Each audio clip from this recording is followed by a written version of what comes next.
मैया जी के चमत्कार। श्री राधा रमण नेमा जी की सच्ची अनुभूति। आइए सुनते हैं श्री राधा रमण नेमा जी से मैया जी के चमत्कार की सच्ची अनुभूति। आज से लगभग 29 से 30 वर्ष पूर्व मुझे मां विजासन दरबार के बारे में पहली बार जानकारी मिली।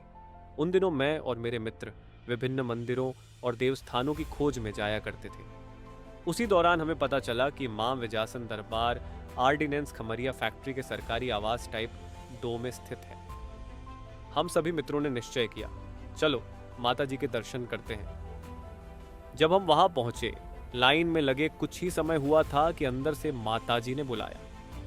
मुझे कुछ पूछे बिना ही उन्होंने मेरे जीवन से जुड़ी बातें बताईं। यहाँ तक कि मेरे साथ आए मित्रों के विषय में भी ऐसी बातें जो केवल माँ ही जान सकती थी। उनका हर शब्द एक माँ के स्नेह से भरा हुआ था।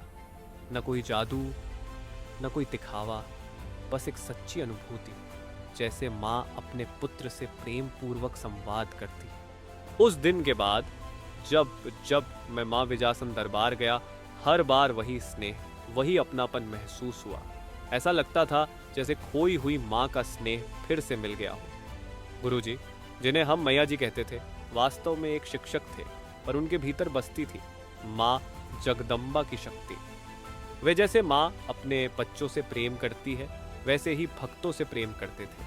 और इसी स्नेह के कारण हम सभी माँ विजासन परिवार का हिस्सा बन गए, या यूं कहें माँ ने स्वयं हमें अपने चरणों में स्थान दिया। धीरे धीरे जीवन माँ के आशीर्वाद और कृपा से आगे बढ़ता गया। जो भी चाहा माँ ने दिया।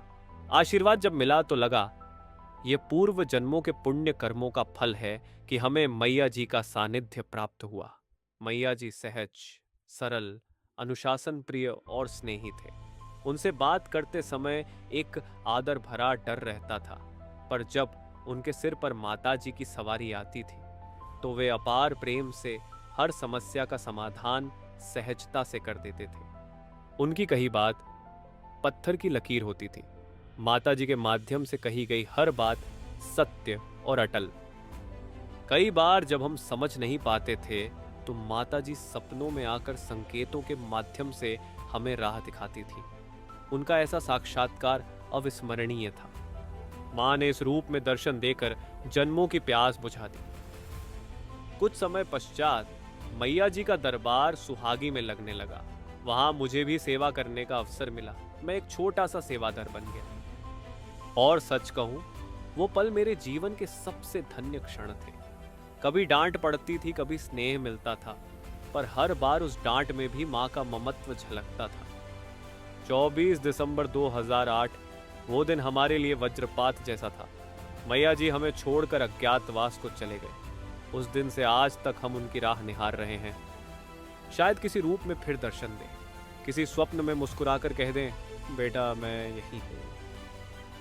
यदि जीवन में कोई भूल हुई हो तो मैं अपनी माँ से क्षमा मांगता हूँ।